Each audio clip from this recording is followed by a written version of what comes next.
This is CBC Nova Scotia News. Bridge data. Accidents are way down on the Halifax Harbour bridges since the province removed the tolls.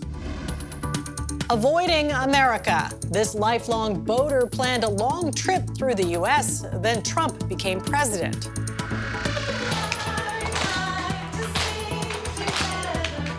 And joyful sounds. This music class brings people of all ages together.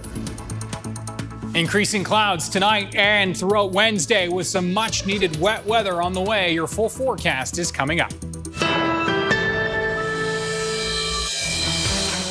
Good evening. The Halifax Harbour Bridge Commission says accidents are way down on both the McKay and McDonald bridges, all thanks to the elimination of the tolls. Premier Tim Houston campaigned last year on getting rid of the tolls, saying it would save commuters both time and money. Preston Mulligan has more. Since the tolls were removed in April, officials at the Halifax Harbour Bridge Commission say the number of collisions on both bridges dropped by 40%.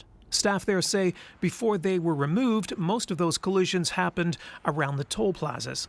Now they're less concentrated in that one area.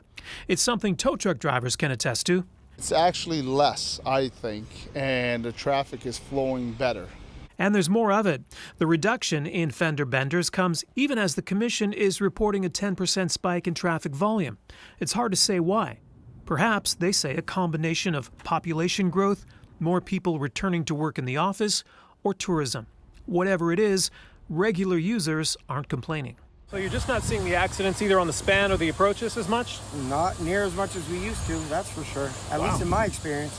Wow, that's and I'm good. usually about 300 to 400 kilometers a day in HRM, so yeah, that's what I'm seeing. It used to be daily. I'd be stuck on the bridge once, twice a day for collisions. Yeah. Now it's once, twice a week.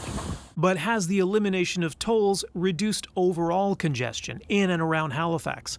The crew that works at this tire shop near the Lady Hammond approach to the McKay says they're still seeing long waits during rush hour and accidents. But the approach to the bridge here, there's still quite a bit of accidents here every day. What do you see? I see a lot of truck traffic here coming from the port and trucks colliding with cars here on the approach to the bridge. The Halifax Harbour Bridge Commission has released no other data on traffic patterns on the bridges, nor is it saying yet how they landed on that 40% figure. But those who use it most tend to agree. Preston Mulligan, CBC News, Halifax. The province is providing financial support for evacuees of Lake George wildfire in Kings County. Support will be available for those displaced from their primary residence based on the number of days evacuated. The maximum amount of support is $3,000 per adult and $1,700 per minor. Meanwhile, DNR says current conditions continue to be a challenge as the wildfire still burns out of control. But despite the hot, dry, and windy weather, crews were successful over the past 24 hours in preventing any further growth beyond the current estimate of 288 hectares. Work continues on fire breaks and avoiding growth. So far, no structures have been damaged, but more than 350 homes and cottages have been evacuated. And firefighters made quick work of a brush fire in the Halifax area this morning. Crews were called to the fire near the Chain of Lakes Trail in the area of Dunbrack Street and St. Margaret's Bay Road just before 8:30. Halifax Fire says they were able to quickly bring the fire under control.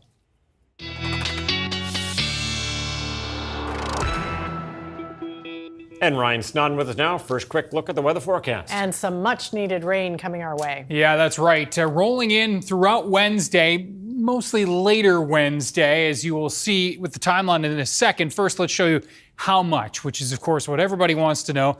And it does look like we'll get into a widespread 10 to 20 millimeters of rain. Now, the areas that are most likely to see those higher end of the totals is across northern areas of the province, and that is where we need it most. Cape Breton, some lingering rain even into the later parts of Thursday. As the system does depart, most of us will see the clearing. So here comes the rain. Note Wednesday morning, it is quiet. It is breezy on Wednesday with some gusts in the 40 to 50 kilometer per hour range. And then that line will work its way in to northwestern areas first. We're all into the mix Wednesday evening and into the overnight. And then as this front departs throughout Thursday, The mainland will see some clearing, but some lingering bands of showers will persist even into Thursday night for Cape Breton. We'll walk you right through your Thanksgiving long weekend forecast in just a moment. Yeah, stay tuned for that. Thanks so much, Ryan. Thank you. An update now to a story we brought you last week. The Federal Department of Immigration has issued new permits to allow 3 men back to work in Dartmouth. The construction workers from the Philippines were initially rejected because of small mistakes by their employer. They were told to either leave Canada or wait 6 months without pay. But Sunday morning, days after CBC shared their story, the department processed their new applications, allowing them to go back to work immediately. One of the workers tells CBC he hopes other companies learn from their struggle and make sure they use immigration consultants to help navigate the complicated system. A federally run investigation has placed a fine on an Ontario Canadian tire store for violating the guidelines of the Temporary Foreign Worker Program. Some former employees of the store moved to Nova Scotia and spoke out to CBC last year, saying they were paid less than the agreed wage in their contracts. The owner of the store was fined $111,000. Violations were reported on a public database, which listed the company as ineligible for the Temporary Foreign Worker Program due to an unpaid fine. Halifax has launched a new civilian team to help people in distress rather than police. The pilot project called CARE, Crisis Assistance and Response, began Monday. It supports anyone 16 years and older dealing with non-emergency, non-violent crises related to mental health or substance abuse. Staff from Seoul's Harbour Rescue Mission will deliver the support. They have been trained in trauma-informed care, suicide prevention, and mental health first aid. The team serves Dartmouth, Woodlawn, and Cole Harbour and works Monday to Friday. The service will expand to a 24/7 model in the new year. People can call 211 for the service, and a dispatcher will assess whether the CARE team is the right fit. Border crossing issues have prompted many Canadians to cancel trips to the U.S. And not just road or airline trips. A lifelong boater originally from Nova Scotia who used to live in the United States canceled a trip through that country's waterways, opting to tour the Maritimes instead. The CBC's Mark Legier reports. Jeff Fullerton was supposed to spend the last few months traveling the waterways of the U.S., but he came here instead after the election of Donald Trump. Cruising all the way from Chicago to Halifax, he took a meandering route that started in Lake Michigan. After passing through a series of waterways, he eventually docked in the Maritimes. Fullerton toured PEI, Nova Scotia, and New Brunswick, with stops in St. John. He grew up in Nova Scotia and has been boating all his life. This goes back to childhood. I've been sort of looking up old acquaintances in St. John for the last couple of days, and I had a person aboard yesterday who I'd actually raced with against in Rothsay in the mid-70s. We were the same age, and we kind of compared notes and said, yeah, we would have met one another racing sailboats when we were kids. He grew up and moved away, living in the U.S. and then Ontario. As his own kids grew older and became more independent, he got back into taking long trips on the waterways in Canada and the U.S. I had a job that I was largely working remotely. I had been for quite a few years at that point. I'd been working from wherever. And so I kind of moved my work aboard the boat and spent a couple of summers cruising extensively. And then after that, I liked it so much, I stopped working and started doing that. Even though he and his wife live in Guelph, Ontario, he has kept his boat anchored in Chicago. He had planned a long trip in the U.S. and changed his mind after the election. He decided to stop traveling there, like many Canadians. He even had hassles traveling to a place where he still had friends and a home for his boat. I had issues with crossing the border the last couple of times. In last fall, when I was going back and forth to Chicago, I was actually after the election, I was denied entry at one point, and it just doesn't. It all seemed unreasonable to me. My interactions with the border agents. He has no regrets with his decision to travel to the Maritimes instead. There's always something to see, right? Particularly this time of year. The colors are spectacular. you know, the changing topography. You can go from having sort of rocky, hard environments like you see here to being out in the middle of a marsh, right? Like I went up to Hampton, and so you go up through the marsh and up the river, and it's lovely. Like where I live in Guelph, there's really nowhere within 500 kilometers where I'd want to say, this is where my boat lives and I have to use it here all the time. And I'd say, I just as soon not have a boat, right? There's lots of areas that are not particularly attractive or friendly. And this is not one of those areas. I'd be quite happy to keep a boat here. Beautiful, beautiful area. You guys are lucky to have it. Seniors and young people may seem unlikely classmates, but at a seniors' home in Bedford, they sing and play instruments together. The CBC's Jane Sponicle recently attended a Joyful Sounds class to learn more. It's our time to wave to Clara. This class begins like most children's music classes, and then it's our time to wave to our grand friends. This kinder music class by Joyful Sounds brings together children and seniors from Northwood Seniors Home. It started just last month, but Joyful Sounds offers similar classes at other long-term care facilities around Halifax. Singing together, dancing together, and playing together. It's fun and beneficial for everyone. For anyone who wants a challenge, we're going across. As soon as we cross that midline, our brain is like fireworks inside. Those fireworks are going off in the seniors' brains, too. The same executive functioning that the children are accessing when we start music happens for the seniors as well. So their executive functioning starts lighting up as well. And you can see it in their eyes and their body movements. They start moving more, they're interacting, and it's magical both ways. Part of the magic comes from this. It's a small gesture, but with big benefits. I think especially developing empathy for just everyone else around us, and being mindful of others and being able to just share their natural kindness and really build on that. Another benefit, McDonald says some research shows dementia patients are clearer after a music class. And these clients of the Adult Day program at Northwood say they never want to miss a class. When you don't come, you miss it. And you're home alone, then that's not a good day. The good day is coming here. The little ones are just amazing, right? Because you forget what your little kids were like. Right, and I think it's quite entertaining and good thing to see. I feel good. I feel good. And then, however, after feeling really good after the class, then I go home and I sit and watch TV. It's like, memories of when my kids were small. It's like I feel like I'm younger when I leave because everything has been so much fun and there's been energy in the room. And the kids are incredible, right?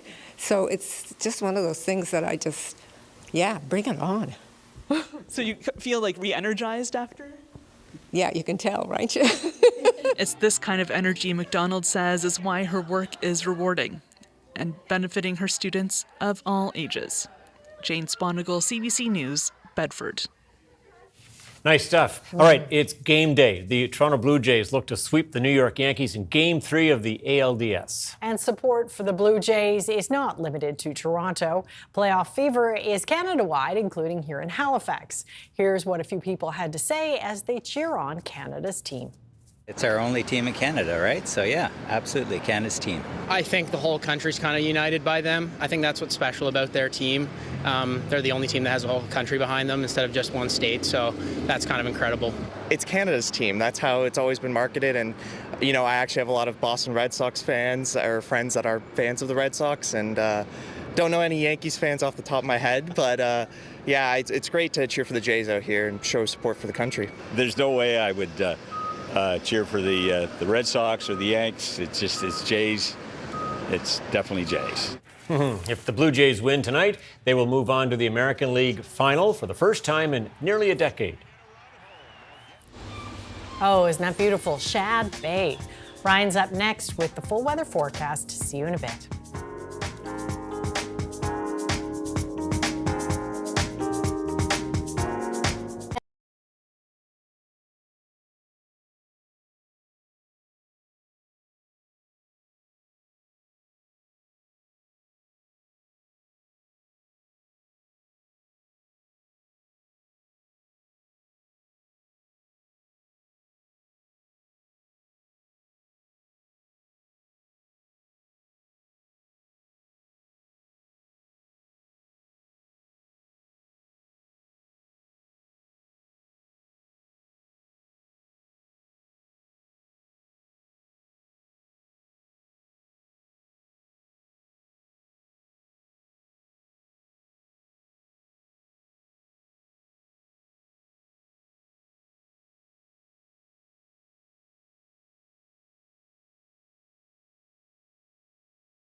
This weather update is brought to you in part by Atlantic Lottery's iGames. Play hundreds of games on the Atlantic Lottery app or at alc.ca.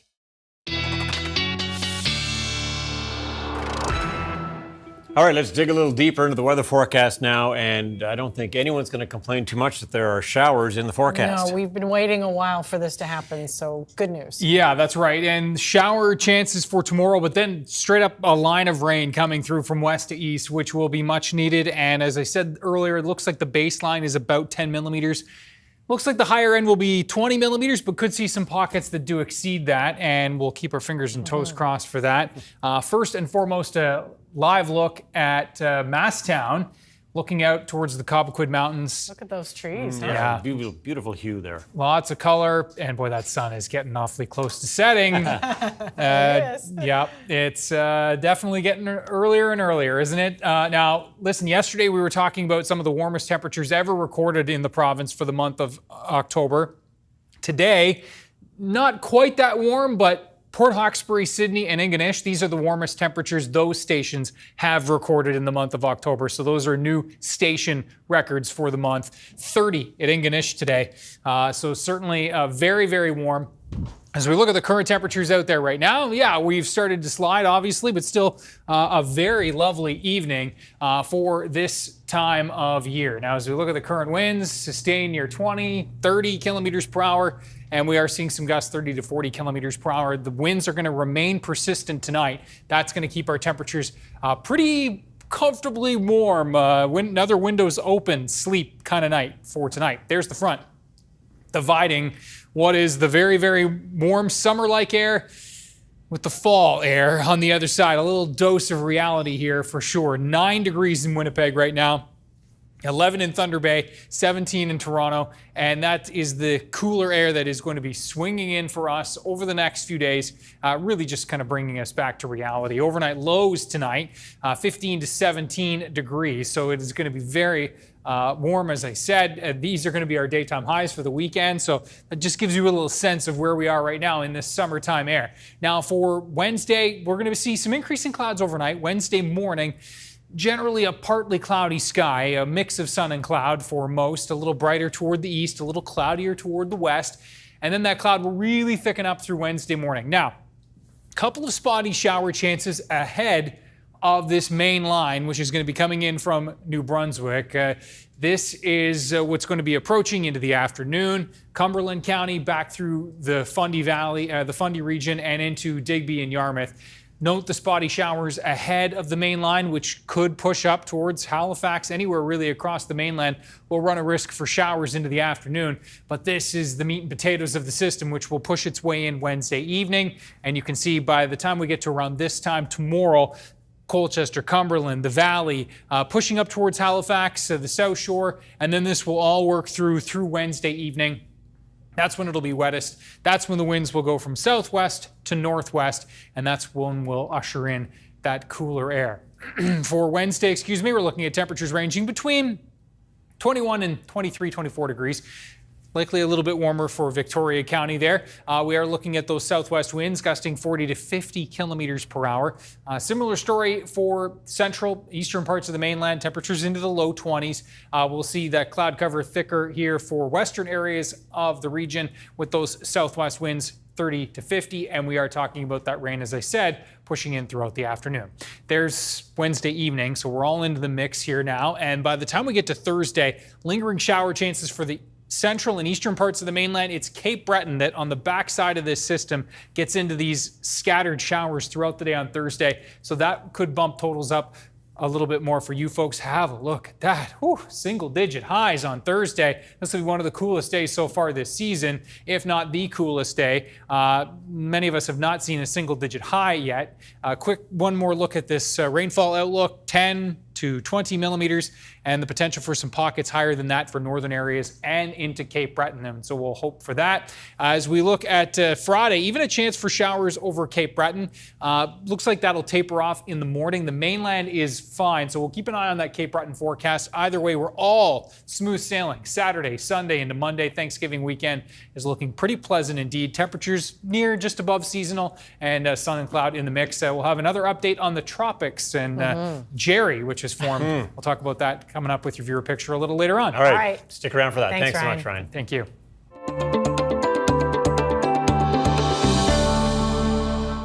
PEI oyster fishers are voicing fear and frustration as companies stop buying or put limits on what they will buy due to the high mortality rates from MSX.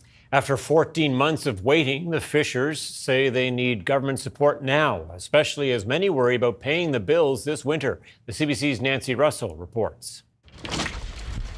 Some companies on PEI say they are going to stop buying oysters or putting a limit on how many they will buy because of the threat of MSX. The parasite is harmless to humans, but deadly to oysters that are dying while the companies are waiting to sell them. It's frustrating, and a lot of people are feeling a lot of pain because of that, and it's a shame that we have to take those steps, Right now, we're trying to support our fishers a little bit by taking a little bit of product, as opposed to the full stop that we did earlier this week, but we're reaching the point where it's becoming hard to even operate, and, we feel very hopeless, like we're just trying to survive. Fishers have gathered here at Burley Brothers Seafoods. Many sell to the company, which has already told them they will stop buying soon. That means many won't make enough money to qualify for employment insurance. It broke my heart because I've seen people in the water crying, said, how can we get our stamps? We don't have our stamps. It's going to be a long winter. I said, I know what it's like, because I said, I'm not going to qualify this year. Don't have a clue where to go. And there's only so many jobs, and there's a lot of people on this island, works in oysters alone. There's not enough work for all of us. Where do we all go? This is one of the few rivers where wild oyster fishers are still able to bring in a day's catch. But time is running out. We've been trying to keep this industry afloat for the past 14 months. We're at the point where, our bank accounts are getting low. Like we're worried, like we're, $500,000, going into debt. Like how much longer can we sustain this? The company says it's going into debt, and so are the fishermen. Well, I'm ashamed to say, but in the last month or so, I didn't know if I should buy gas to go to work or buy groceries. It's coming down to that now. So we need money yesterday, not 3 months' time. If we stop buying, if we, say like that's enough, like, our houses and stuff are on the line. Like if we say that's enough, like we can't do this anymore, then hundreds of people are gonna, they're gonna go bankrupt. They're gonna be out of work, right? This whole community is gonna collapse. That's what's gonna happen. The wild oyster season is supposed to close November 30th, but fishermen say when the buyers stop buying, they will have no choice but to stop early. Nancy Russell, CBC News, Brooklyn. Coming up, off the ice, critical equipment failure forces the Dartmouth Curling Club to shut down for the season.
Members of the Dartmouth Curling Club just found out that their facility is closed for the season. That's because of a critical failure in their ice making system.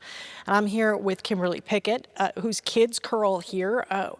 What was your reaction when you found out? I was absolutely devastated. I couldn't believe it. I had to, take a seat on the couch and message a couple friends and be like, this can't be right. Is this right? Is this actually happening? So yeah, it's actually happening.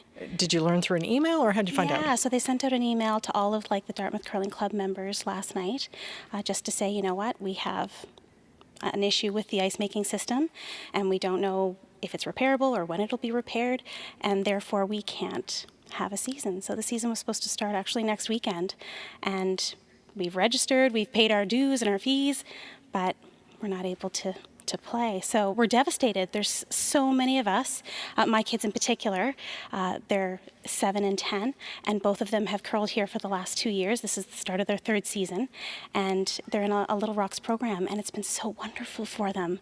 So in fact, for my older, it's the sport that has really stuck with her, that she's really resonated with. Last year, she even played on a team, and so we were really hopeful that this year she'd be able to continue with that team and continue to curl.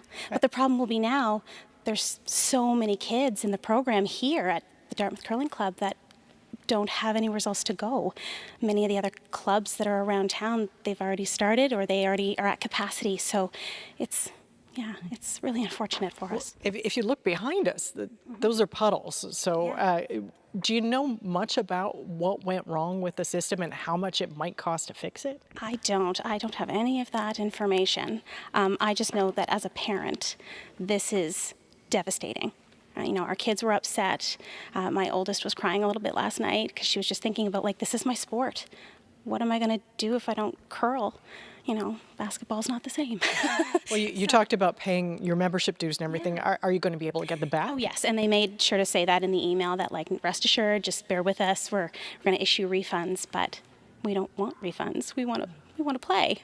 We want to curl. Talk to me about I know what it means to your kids, but the community in general of curling, what is it like? Well, we are actually newer members. Like I said, we only joined 3 years ago, but the curling club, I think, has been around for, 89 years, something like that.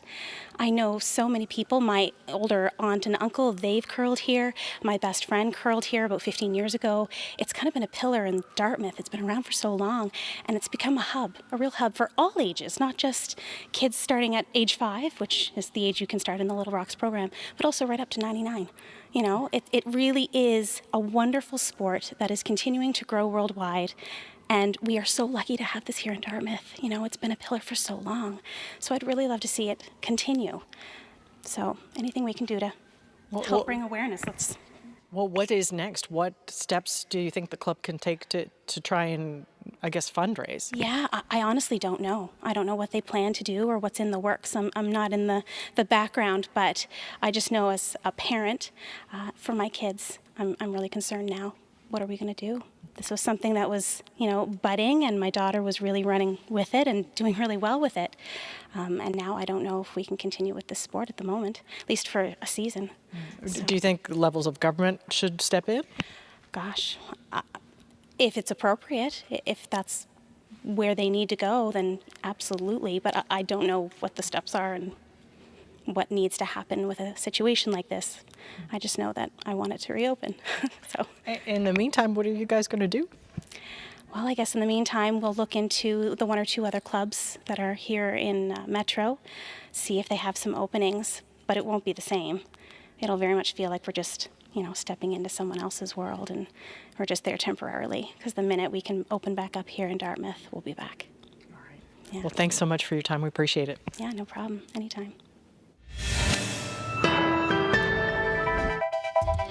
Coming up, Donald Trump's trade war is in the spotlight as Prime Minister Mark Carney meets with the U.S. President at the White House. And Israel continues its bombardment of Gaza as it marks 2 years since the deadly Hamas-led attacks of October the 7th.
Welcome back. For the second time since becoming Prime Minister this year, Mark Carney has found himself in the White House facing a Washington news conference sitting next to Donald Trump. The two leaders are having another session of trade talks with a hint of possible relief from the U.S. tariff onslaught. The CBC's Ashley Burke reports. Mark Carney back for round two. The Prime Minister returning to the White House, where Donald Trump's lashed out at other world leaders, but so far taking it easy on him. He's a tough negotiator. The Prime Minister trying once again to negotiate a tariff deal. We're going to get the right deal for America, right deal, obviously, from my perspective, for Canada. As Carney listed how transformative Trump is, the president jokingly reviving his idea about Canada becoming a 51st state. That's the most important. The merger of Canada and the United States. That wasn't where I was going. Sources say Carney's trying to get some sort of relief for Canada's steel sector, pummeled by tariffs, and use that as a model to help other sectors hit hard, like aluminum, autos, and lumber. We're competing for the same business. That's the problem. That's why I keep mentioning one way to solve that problem is a very easy way. Trump asked repeatedly why, after months, the two leaders have failed to reach any sort of deal. Is there anything that the Prime Minister has done that's making it more difficult or easier to reach a deal? No, I think he's a great Prime Minister. I mean, he could represent me anytime. I will tell you, I'm not saying that because he's here. But he also described Carney like this. But he could be nasty. He could be very nasty. If he's a great man and you want to do a deal with Canada, why aren't you? Because I want to be a great man, too. Carney telling Trump Canada's willing to make big investments in return for what he wants. Probably $8 trillion in the next 5 years if we get the agreement that we expect to get. Trump offering Carney and his ministers some hope good news could be coming. And I think they're going to walk away very happy. I think so. Carney's Canada-U.S. trade minister emerging after talks wrapped up, calling it a detailed discussion. It concluded with the president and the prime minister directing us, me and my colleagues and the president, his cabinet secretaries who were there, to continue the conversation and to quickly land deals. LeBlanc says his meetings may continue tonight and tomorrow to bring more certainty to the steel, aluminum, and energy sectors. But when asked when exactly Canada will land any of these deals, he wouldn't say. Carney is having dinner with Vice President J.D. Vance tonight. Ashley Burke, CBC News, Washington. Ceasefire negotiations between Israel and Hamas are ongoing in Egypt, even as Israel presses on with its offensive in Gaza on the second-year anniversary of the war. The CBC's Crystal Gumansing brings us more from the Israeli border near Gaza. Well, peace talks are underway at a Red Sea resort, but the Israeli military operation has not ceased. In fact, you can still see big plumes of smoke. There have been bombardments of Gaza, mostly concentrated around Gaza City throughout the day. Now, we do know that these intensive military operations are what Israeli officials say need to happen in order to root out Hamas and to secure Israel's future. Of course, the context of all of this is the second anniversary, concerns around the world about the ongoing humanitarian crisis in Gaza. Gaza just about 1.5 kilometers away from where I'm standing right now. Now, we are not able to report from inside the enclave, but with the help of a video journalist in Gaza, Mohammed, we did hear from Palestinians who say they want Hamas to take the deal. They want this war to end. They want the option of having some sort of normal life, not having to worry about constant bombardments. Now, Hamas did release a statement today regarding those peace talks, saying that the group was serious about reaching the Gaza ceasefire deal based on U.S. President Donald Trump's plan, and that it is serious to seek ways to overcome any obstacles that remain on the table. Now, those obstacles are pretty big. They are still talking about, the need to disarm, to not have have any future role in Gaza, and of course a question about when and if Israeli forces will leave Gaza. We heard from the UN Secretary General Antonio Guterres, who said that he hopes that everyone will seize the opportunity currently on the table with the American president's plan, and that he wants to see the, quote, humanitarian catastrophe on a scale that defies comprehension finally come to an end. Crystal Gamansing, CBC News, Sderot, Israel. As we just heard, it's been 2 years since the deadly surprise attack by Hamas on Israel. Militants stormed across the border from Gaza and killed nearly 1,200 people and abducted more than 250 others. An outdoor music festival filled with civilians had been one of the targets. That site is now a memorial to the hundreds who died that day. The CBC's chief correspondent, Adrian Arsenault, is there talking to those who survived. 2 years on, and it continues to be the scale of what happened on October the 7th that still shocks Israelis. They know the stories, they know precisely what happened, but there continues to be this need to see, to have something to look at. That's where this place comes in. This is a car graveyard that started forming almost immediately after those Hamas attacks. Over time, it has become definitely a memorial. Some 1,500 cars, many of them as a wall, others just sitting in a parking lot, if you will. Each one of these cars had either been burned, shot at, ambushed, their occupants summarily executed, some of them hit with grenades. And to remind people that these aren't just vehicles, these are the stories of people. There are QR codes attached to some of the cars, and if you look at them, they tell you individual stories. This one is a story of 22-year-old Ido Peretz. He fled the Nova Music Festival. He drove for 18 minutes before he reached an intersection and was ambushed and murdered. Just a few kilometers away from all those cars is the Nova Music Festival site itself, now filled with the frozen images of 378 young men and women, all positioned at eye level as they might have stood and danced that awful morning before they were killed, 44 others dragged into Gaza, and thousands more injured and hunted. This man, Eviatar Schindler, and his friends ran for their lives for nearly 15 kilometers. I could hear like the bullets hitting the sides of me. So we climbed back from the valley to the fields. I've seen a girl getting shot, and I just held my friend's hand, told her to run. We kept on running. When did you start to feel safe?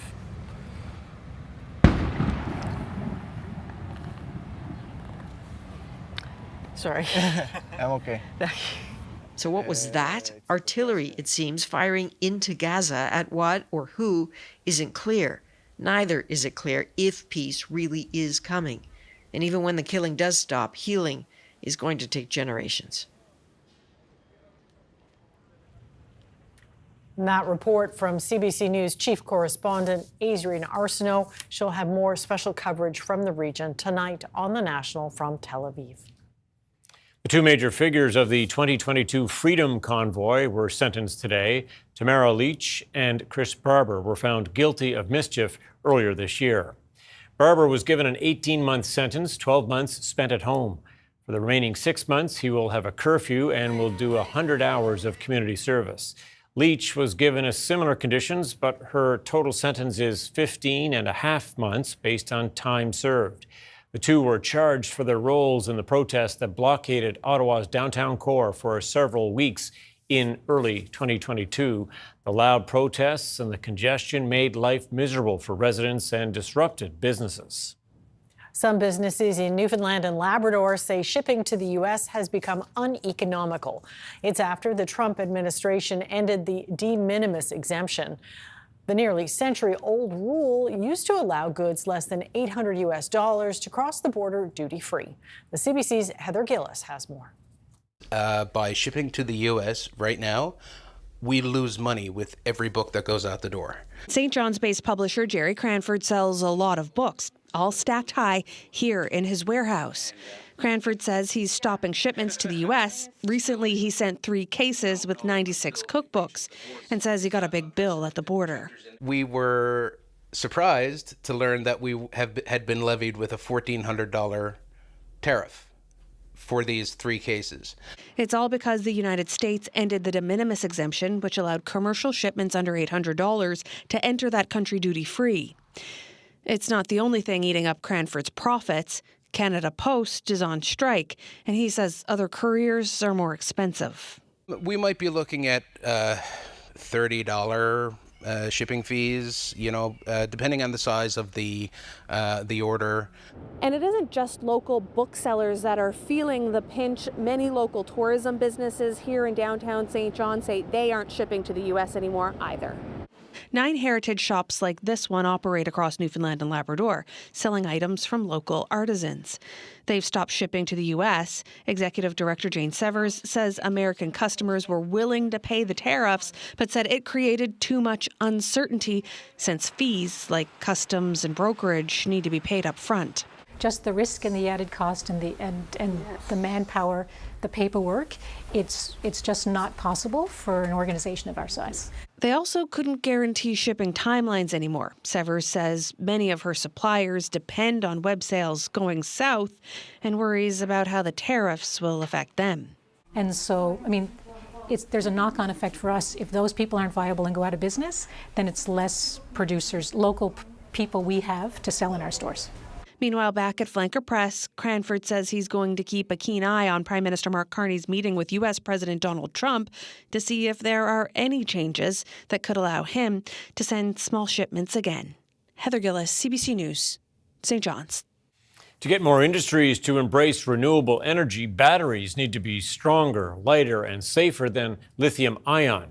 For many industries, that's a very big bump on the road. Johanna Wagstaff looks at how Canada is trying to be one of the drivers of that innovation.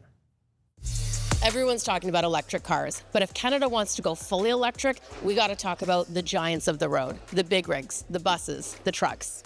The key to going fully electric? Batteries. Batteries that go farther, weigh less, and perform in the cold. Stronger, lighter, safer. Right now, the entire EV world is built on lithium-ion batteries. They've been good enough for cars, but for the big haulers, they just don't have the range, especially in cold Canadian winters. Add more power, they just get heavier, too heavy for real performance. And that's why the battery science itself has become the bottleneck.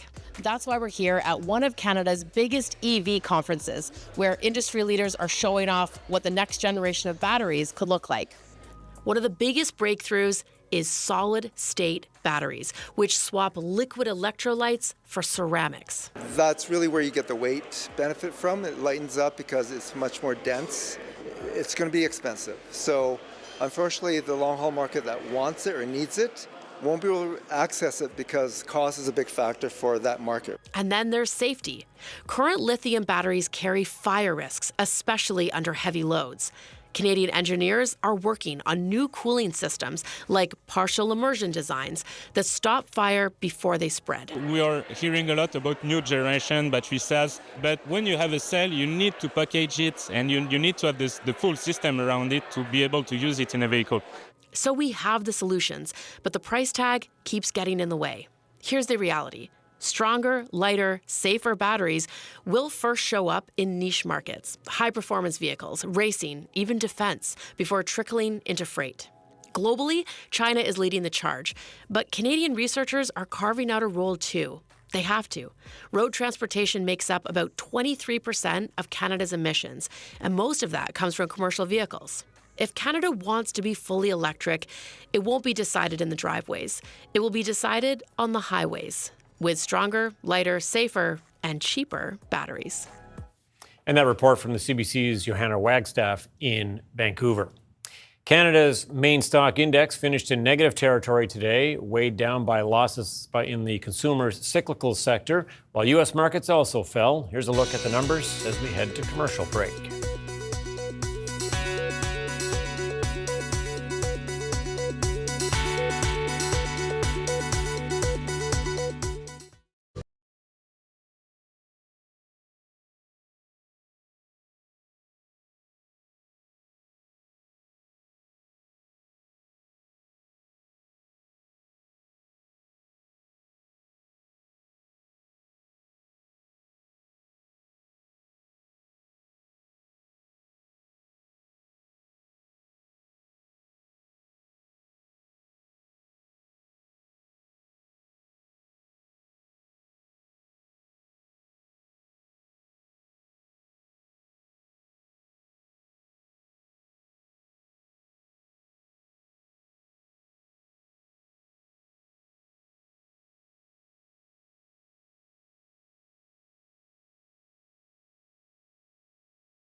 Hi, I'm Steve Sutherland in Sydney. If you want to know what's happening in Cape Breton Island or what's important to the people who live here, join me for Information Morning Cape Breton. News, views, interviews, live reports, reporters on the scene on matters of politics, art, community, current affairs. If it's being talked about in Cape Breton, we're talking about it on Information Morning. Every weekday morning from 6 to 8:37 on CBC Radio 1. This weather update is brought to you in part by Atlantic Lottery's iGames. Play hundreds of games on the Atlantic Lottery app or at alc.ca. All right, back to wrap things up. And don't remember being this excited about showers and rain in the forecast for a little while, for sure. That's true. Very needed. And the weather whiplash we're getting, too. Right? Temperatures really doing the roller coaster nosedive, basically. Right. It's just one direction. Yeah, that's right. It is the time of year, though, where we see these big air masses clashing. And so not completely unexpected, but to go from 30 to single digits in 1 week, that's going to be a lot. Have a look at our viewer picture of the day. And this one, yesterday we were on the La Have, not far from there, just to the north. This is Big Mushamush Lake. And have a look at this. That's a great shot. Right through the leaves. Love it. Shelley Giffen with a great eye, obviously, and had to time that quite nicely.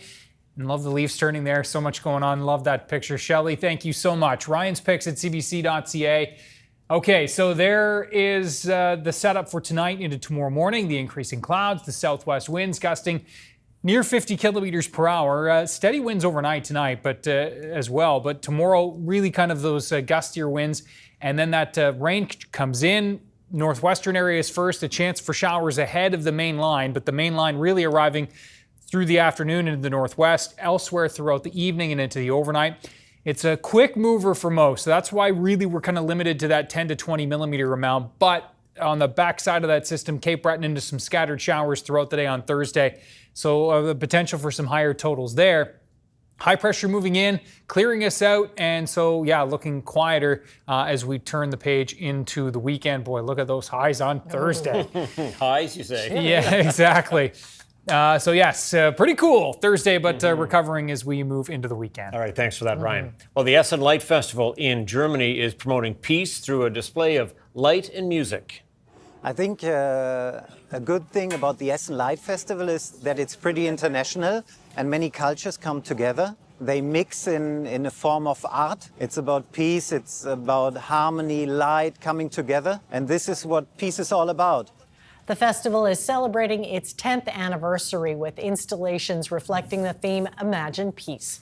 It features past favorites and new installations from artists around the world. The Essen Light Festival has grown into one of the top light festivals in Europe.